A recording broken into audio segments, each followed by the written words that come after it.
ഇപ്പോൾ മോഹൻലാലിന് ദാദാ സാഹിബ് ഫാൽക്കെ പുരസ്കാരം കിട്ടി. എനിക്ക് ആ വാർത്ത കേട്ടപ്പോൾ ഫസ്റ്റ് വന്ന ഇതെന്ന് പറയും, ശരിക്കും മോഹൻലാലിനെ പോലെ ഒരു നടൻ ആ ഒരു അവാർഡ് കൊണ്ട് പ്രത്യേകിച്ചൊന്നും ഇനി പ്രൂവ് ചെയ്യാനൊന്നുമില്ല.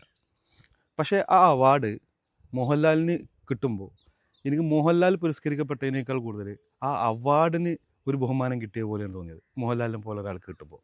അത് ശരിയാട്ടോ. ഇപ്പോൾ സച്ചിൻ, മെസ്സി ഇവരൊക്കെ വേൾഡ് കപ്പ് നേടുമ്പോൾ അത് നമുക്ക് കിട്ടുന്നൊരു ഫീലില്ലേ? അപ്പോൾ അവരത് നേടിയില്ലെങ്കിൽ ആ പുരസ്കാരം പൂർണ്ണമാകാത്ത പോലെ. ചില ആളുകൾ അങ്ങനെയാണ്, അവർ ജനിച്ചതേ ഇതിനു വേണ്ടി മാത്രമാണ് തോന്നുന്നു.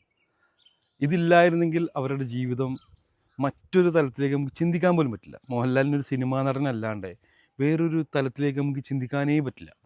അവിടെയാണ് നമ്മുടെ സച്ചിൻ ക്രിക്കറ്റിലെ ദൈവമാവുന്നതും മെസ്സി ഫുട്ബോളിൻ്റെ മിഷിഹ ആവണമൊക്കെ.